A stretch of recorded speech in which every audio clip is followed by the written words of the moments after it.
Hi, I'm Nathan from Serious Geeks, and this tactica is going to focus on the Chronomancer for Codex Necrons 9th edition.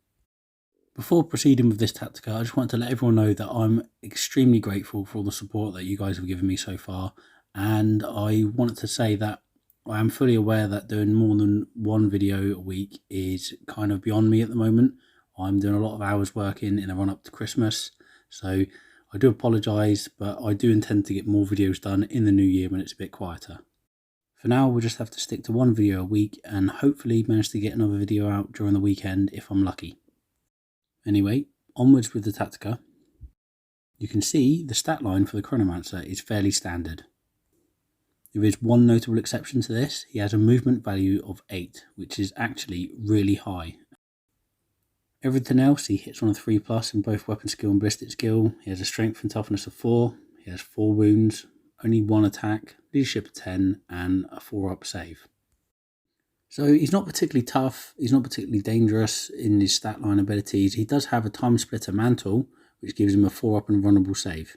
This means that he is the most survivable of all the Cryptek models. Before talking about his other abilities, we'll go into what weapons he has. He comes stock with an Aeon Stave and Chrono Tendrils. Looking at the Aeon Stave, you can see that its shooting value is fairly average. It has Assault D3, Blast, so you will get a reasonable amount of shots off if you're firing at infantry squads, large ones in particular. Strength 5, -2 AP, and a range of 18. But what it does have is an ability to ignore invulnerable saves. It's pretty much going to be quite useful for hurting demons and other exotic infantry, but apart from that, it's just an okay shooting attack to shoot at infantry with. It can be used in melee, but again, it's strength user, which is strength 4, -2 AP, which isn't bad, and it does ignore invulnerable saves, but with only 1 attack, hitting on a weapon skill of 3+, it's pretty much not worth even thinking about. You're not going to want to get this character into close combat anyway.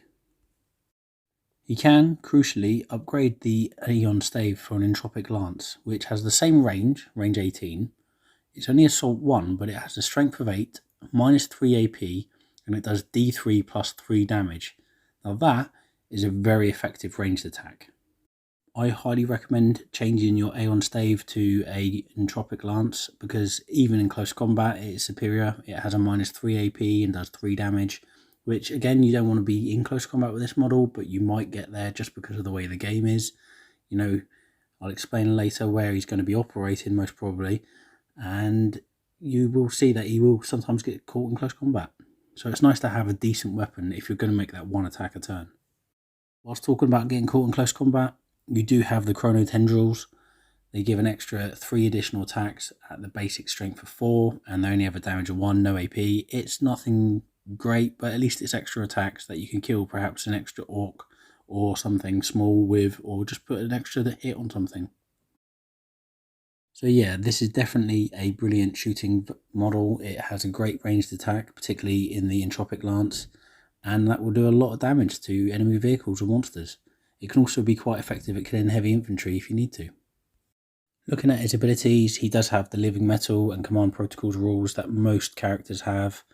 It's good to have living metal. It means that you can heal a wound a turn.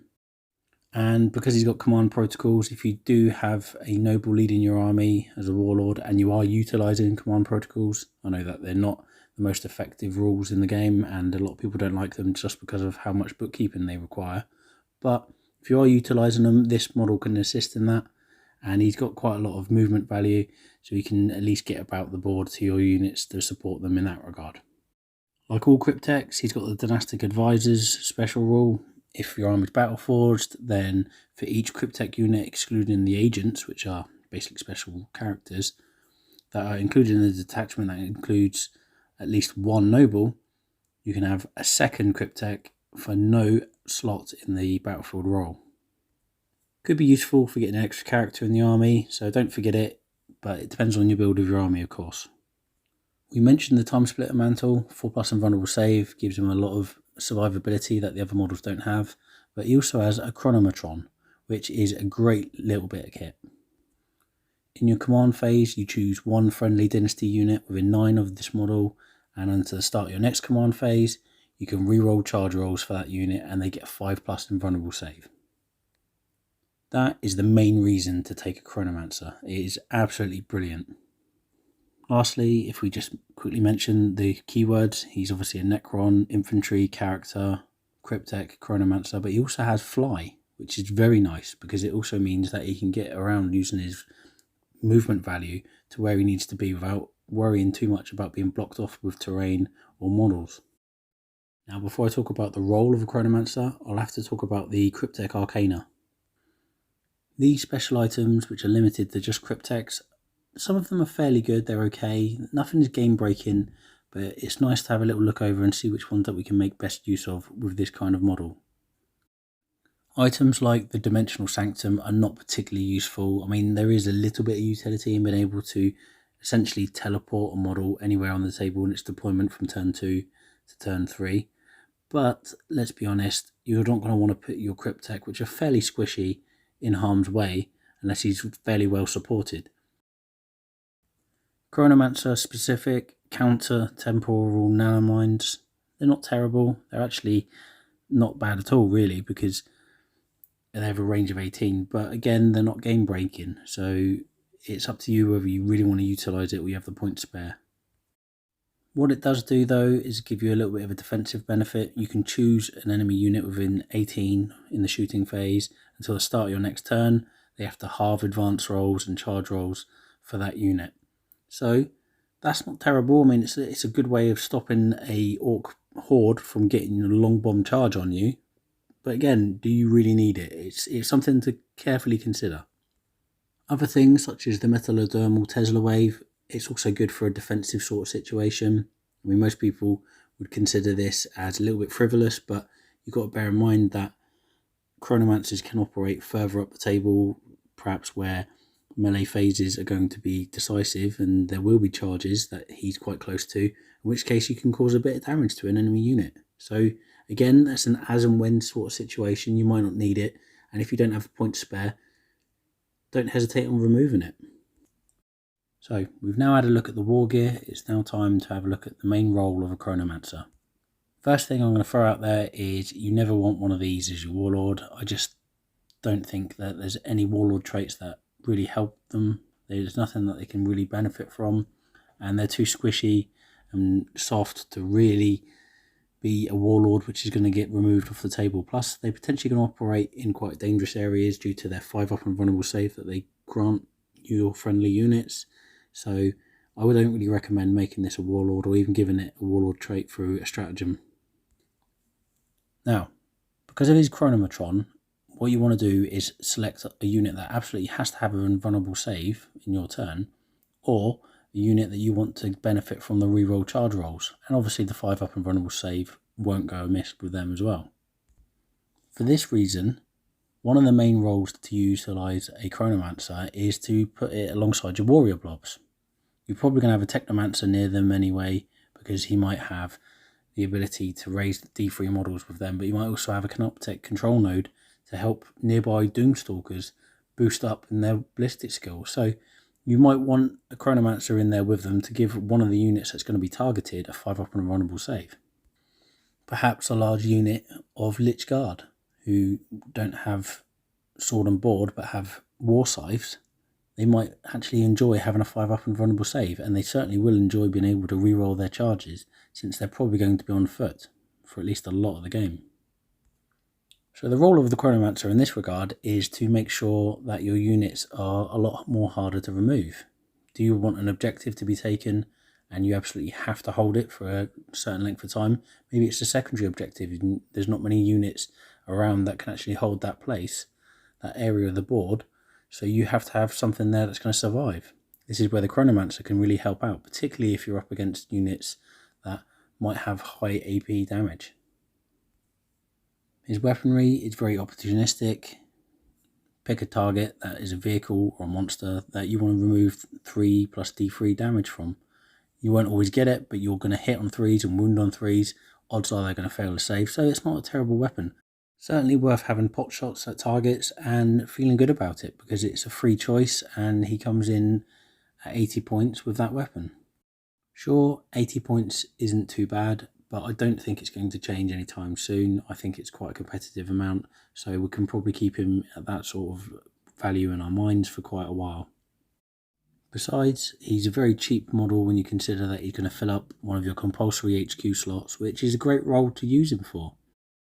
Consider that unless you want to spend command points, you have to have a minimum of 2 HQs. In most armies, you're going to be a battalion in most circumstances.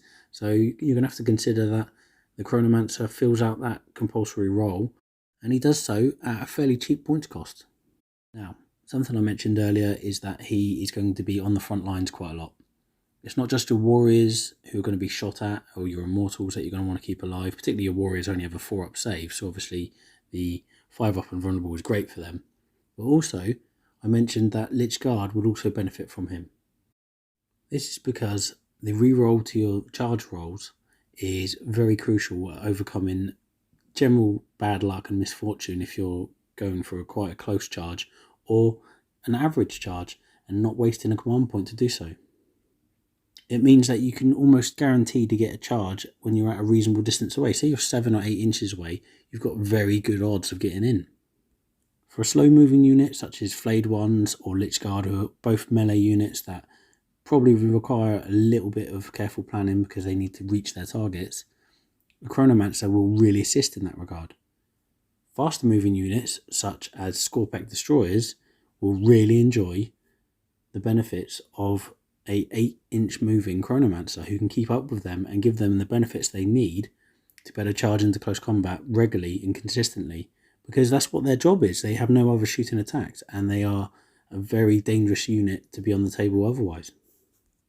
It helps as well that both Flayed Ones and Scorpec Destroyers in particular really enjoy using the 5-up and vulnerable save.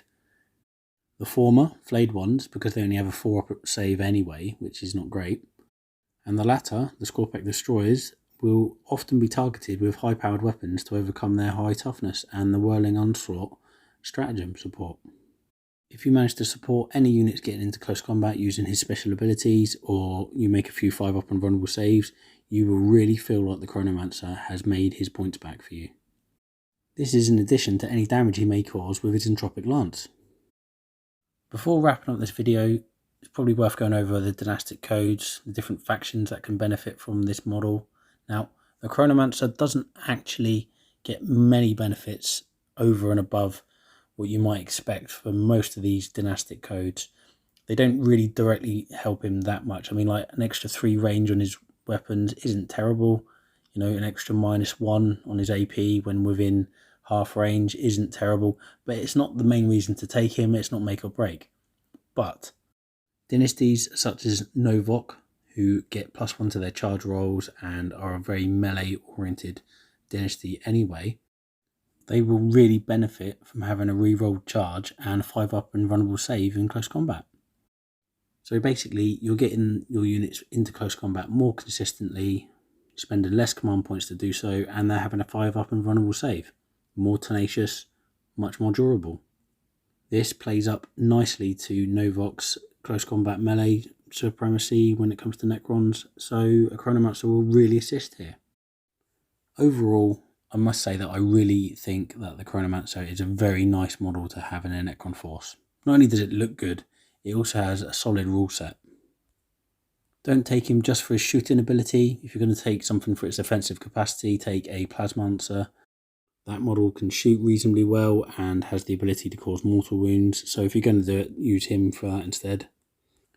No, instead take the Chronomancer when you want to basically give your units more survivability, the 5-up and vulnerable save, more consistency if they need to get into close combat, and they have a reasonable decent shooting attack with that as well. I think we will see some of these on the top Necron lists for tournaments. I think 3 of these in an army, which sounds like it's excessive, but hear me out. 3 of these in an army can give 3 of your units a 5-up and vulnerable save, and they will all provide a strength 8 -3 AP shooting attack that does D3 +3 damage. If someone's got 3 units of 20 Necron Warriors, or 2 units of 20 Necron Warriors, or 2 slightly smaller units of 15 Necron Warriors, or whatever, taking a pair of Chronomancers will at least help 2 of those units. third Chronomancer would help all three. So it depends on your army builds and it depends on what we're going to see. But I think a lot of tournaments will actually see plenty of Chronomancers taking the dominant spot as the support unit of choice for most Necron armies. Anyway, I hope you've enjoyed the video. Please like and subscribe. Subscribing doesn't cost anything, it's totally free. So if you've got this far, please subscribe. You can always unsubscribe later if you're not really into the channel. It just helps me get noticed. Comment below, because comments obviously get it noticed as well. I always like to hear what people have to say, and I always engage in conversation as best I can, depending on what notifications I get. Sometimes I don't get notified of your comments until far too late, but I always try and comment back. So please like and subscribe, comment, and I'll catch you all soon. Peace out.